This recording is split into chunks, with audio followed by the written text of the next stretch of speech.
365 days flowering करने वाले permanent plant.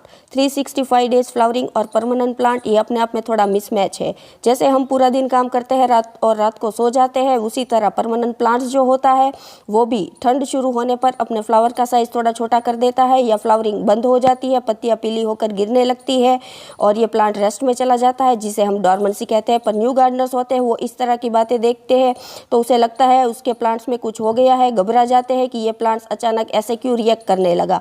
तो घबराइए नहीं, ये नेचुरल साइकिल है।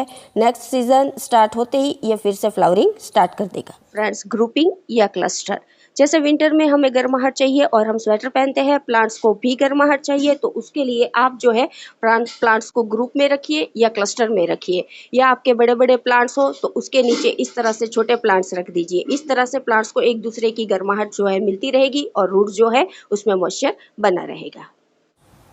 विंटर में हम अपनी स्किन को मॉइस्ट रखने के लिए मॉइस्चराइज़र या बॉडी लोशन का यूज़ करते हैं। उसी तरह प्लांट की सॉइल को रूट्स के लिए स्किन समझ लीजिए, तो सॉइल और रूट्स को मॉइस्ट रखने के लिए मल्चिंग बहुत ज़रूरी है। विंटर में पानी कम देना है, पर उतना भी कम नहीं देना है कि सॉइल जो है उसमें दरारें पड़ जाए, क्योंकि विंटर जो है उसमें ठंडी और सूखी हवाएँ चलती है। तो प्लांट्स की सॉइल को प्रोटेक्ट करने के लिए आप सूखो पत्तों से मल्चिंग कर सकते हैं या इस तरह से लाइव प्लांट्स लगाकर भी मल्चिंग कर सकते हैं।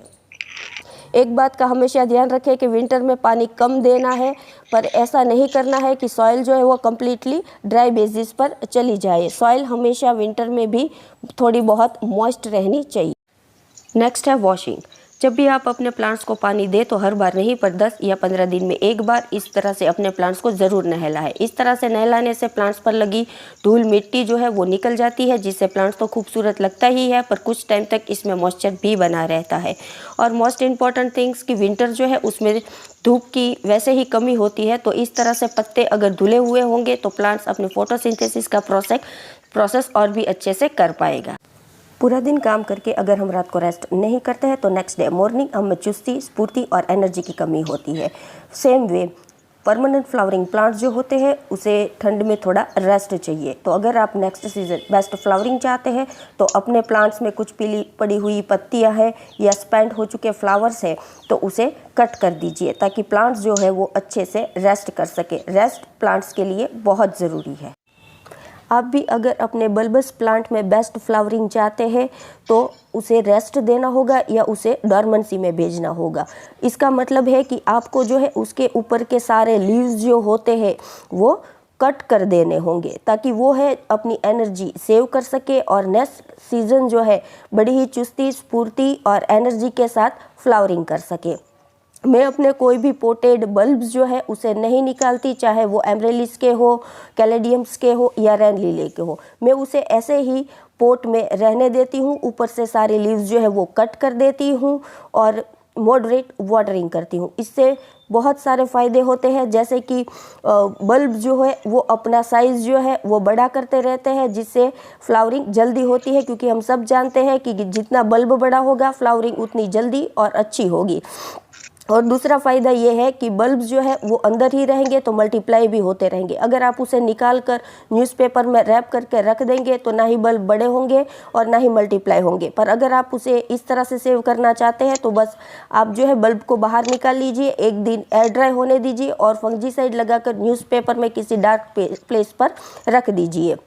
मैं अपने कैलेडियम्स को भी इसी तरह से रखती हूँ।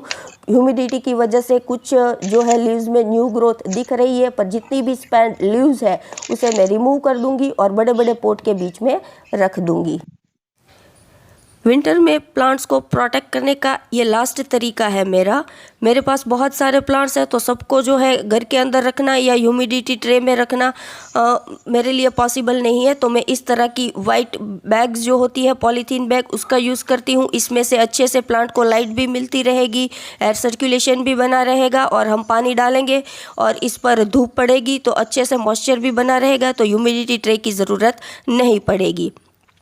बहुत सारे प्लांट्स हैं जिसको आप ईस्ट फेसिंग विंडो जो हो बाथरूम की वहाँ पर रख सकते हैं ताकि ह्यूमिडिटी मेंटेन हो। अगर बड़े बड़े प्लास्टिक की बैग्स नहीं है और प्लांट्स बड़े हैं तो प्लास्टिक बैग जो है उसको सीधी कर दीजिए और इस तरह से पिन लगा कर भी आप प्लांट्स को प्रोटेक्ट कर सकते हैं। मैं जानती हूँ कि ये तरीका थोड़ा मुश्किल है, पर जब हम प्लांट्स को बचाने की सोच लेते हैं तो कोई भी चीज़ मुश्किल नहीं रहती है। इससे प्लांट्स को कोई नुकसान नहीं होता है, एयर सर्कुलेशन भी अच्छा बना रहता है। जो प्लांट्स हैंग करते हैं उसको ठंडी हवाओं की असर जो है वो जल्दी होता है और वो जल्दी सूख जाते हैं। इस तरह से इसको धूप भी मिलेगी, ह्यूमिडिटी भी मिलेगी और ये ठंडी हवाओं से भी बचते रहेंगे। थोड़ी मेहनत लगती है पर इसको संभालना हमारी जिम्मेदारी है क्योंकि हम इसको लाए हैं। Have a nice day friends.